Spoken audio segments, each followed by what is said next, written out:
स्वामी, ये वन कितना रमणीय है। कभी मोर नाचते तो कभी कोयल गाते,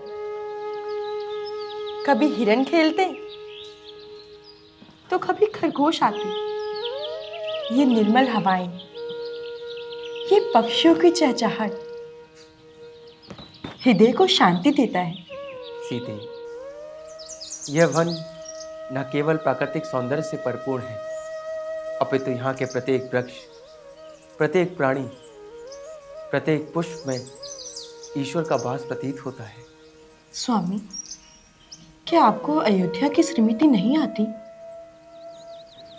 माता कौशल्या, माता सुमित्रा, भैया भरत, शत्रुघ्न, क्या ये हमें स्मरण नहीं करते? निसंदेह सीते, माता पिता और बंधुजनों का प्रेम अमूल्य है, किंतु एक राजा का धर्म अपने वचन का पालन करना है। पिता के वचन के कारण ये वनवास हमारे लिए धर्म का पथ है। क्या तुम्हें कष्ट प्रतीत होता है? कष्ट नहीं प्रभु, आपके चरणों की छाया में ये वन भी मेरे लिए महल से बढ़कर है। आपके बिना अयोध्या भी सूनी होती और आपके संग ये वन भी स्वर्ग है। सीते, तुम्हारी निष्ठा और भक्ति ही मेरी सबसे बड़ी शक्ति है, और तुम्हारी ये मधुर वाणी मेरे हृदय को शांति प्रदान करती है। प्रभु, मैं तो केवल आपकी प्रिया हूँ, किंतु लक्ष्मण भैया कितनी परिश्रम से इस वन में हमारी सेवा करते हैं। क्या आपको नहीं लगता कि उन्हें भी थोड़ा विश्राम करना चाहिए? सीते, लक्ष्मण केवल सेवा ही नहीं, अपितु हमारी रक्षा के लिए भी सदैव तत्पर रहते हैं। उनका प्रेम और त्याग अनुपम है, किंतु कभी कभी मुझे भी चिंता होती है। वो कभी स्वयं के विषय में नहीं सोचते। आप उनको विश्राम करने का आदेश दीजिए, वो आपके आदेश के बिना कभी नहीं मानेंगे। सत्य कहती हो सीते, किंतु वो मेरा आदेश भी तभी मानेंगे जब हमारी सेवा में कोई बाधा ना आए।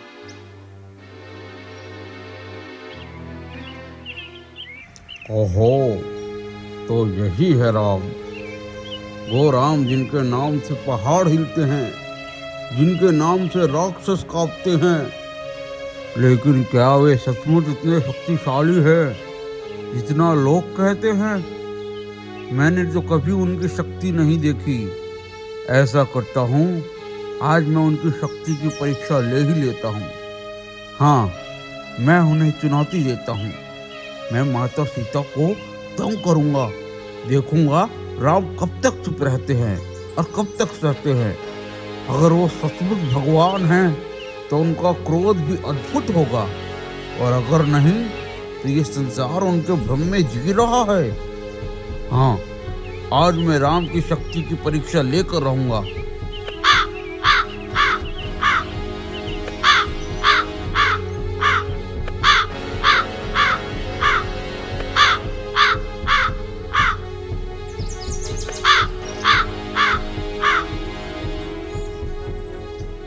देखिए प्रभु, ये पक्षी हमारे समीप कितना निर्भय होकर बैठा है, जैसे कि हमें वर्षों से जानता हो। सीते, ये कोई आश्चर्य की बात नहीं है। जब मनुष्य करुणा और स्नेह से परिपूर्ण होता है तो पशु पक्षी आकर समीप बैठ जाते हैं। सत्य कहते हो प्रभु, जब जीव को अहंकार से परे होकर प्रेम से देखा जाए तो वो हमें प्रेम ही लौटाते हैं।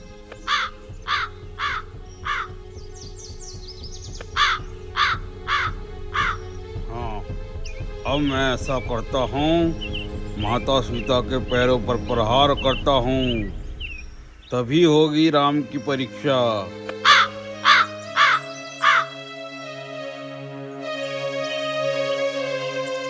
प्रभु, ये पक्षी मेरे चरणों में चोंच मार रहा है। सीते, ये कोई साधारण पक्षी नहीं है, अपितु जानबूझकर तुम्हें कष्ट पहुंचा रहा है। ये कोई साधारण पक्षी नहीं है, अपितु छल पूर्वक आया हुआ कोई जीव है जो तुम्हारी परीक्षा लेने का दुस्साहस कर रहा है। किंतु ये भूल गया है कि मर्यादा और धर्म का पालन ना करने वाले को दंड अवश्य मिलता है।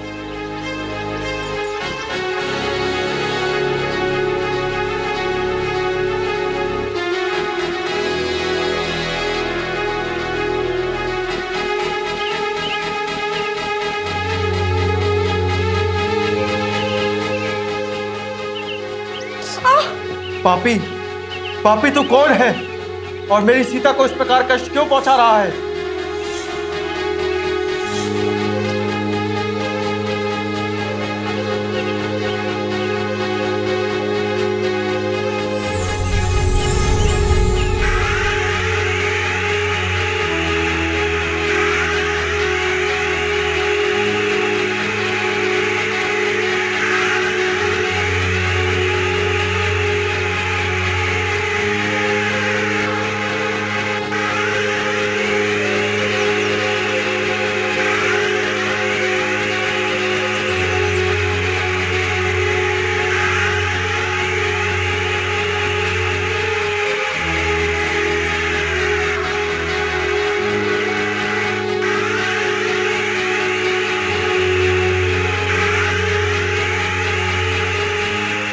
पिताश्री, पिताश्री, मेरी रक्षा कीजिए पिताश्री, पिताश्री, मेरी रक्षा कीजिए पिताश्री, ये ब्रह्मास्त्र मेरे पीछे पिताश्री, मेरी रक्षा कीजिए।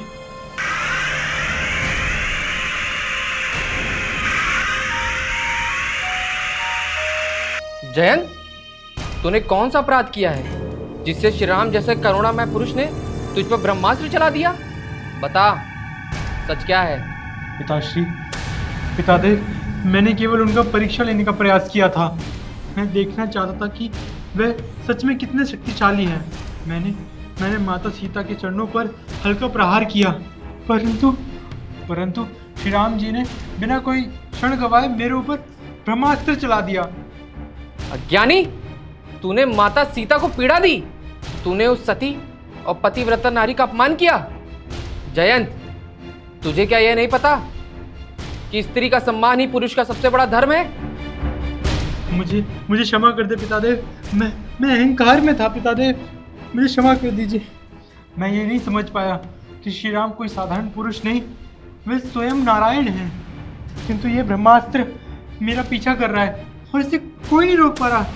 कृपा करें, इसे शांत कीजिए, अन्यथा मैं भस्म हो जाऊंगा पिताश्री। मुझे बचा लीजिए पिताश्री, मुझे बचा लीजिए पिताश्री।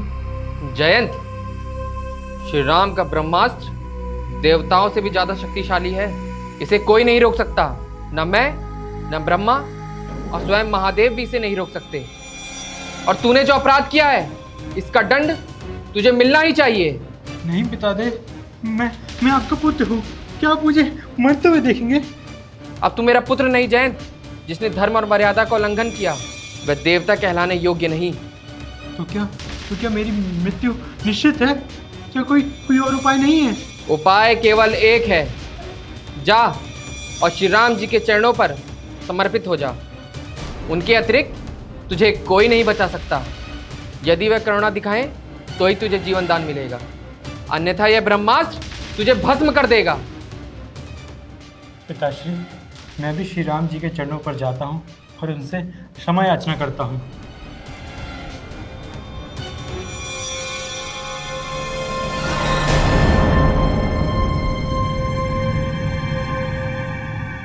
राम, तुम केवल धरती के राजा नहीं, स्वयं धर्म के रक्षक हो। जयंत को दंड देना उचित ही है। अब यह देखना है कि तुम्हारी करुणा उसे बचाएगी या उसका अहंकार ही उसका अंत करेगा।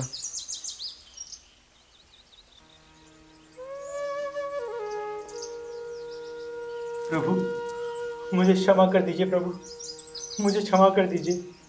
अहंकार और ज्ञान में मैं माता सीता की परीक्षा लेने चला था, किंतु अब मैं समझ चुका हूँ कि आप केवल मर्यादा पुरुषोत्तम नहीं, साक्षात नारायण हैं। क्षमा कर दीजिए प्रभु, मुझे क्षमा कर दीजिए प्रभु, मुझे क्षमा कर दीजिए। उठो जयंता। जयंता, तूने एक सती स्त्री का अपमान किया है और स्त्री जाति की रक्षा करना पुरुष का धर्म और कर्तव्य है। तूने एक सीता का ही नहीं अपितु संपूर्ण स्त्री जाति का अपमान किया है। क्या तुम्हें इसका दंड नहीं मिलना चाहिए? प्रभु, मैं आपके चरणों में समर्पित हूँ प्रभु। मुझे दंड दीजिए या तो क्षमा कीजिए, ये सब आपके हाथ में प्रभु। प्रभु, ये पश्चाताप कर रहा है, और जब कोई हृदय से क्षमा मांगता है तो उसे क्षमा करना चाहिए। सीते, तुम्हारी करुणा सचमुच अपार है। जयंता, सीता के कहने पर हम तुम्हें जीवन दान देते हैं, किंतु अपराध का दंड अवश्य मिलना चाहिए। इसलिए हम तुम्हें जीवन भर के लिए अपंग बनाते हैं, ताकि तुम्हें सदैव स्मरण रहे कि स्त्री का मान सर्वोपरि है। आपने मुझे क्षमा कर दिया, ये आपकी कृपा है। अब सदा सदा मैं नारी का सम्मान करूंगा और आपके गुण गाऊंगा। प्रभु, मुझे आज्ञा दीजिए।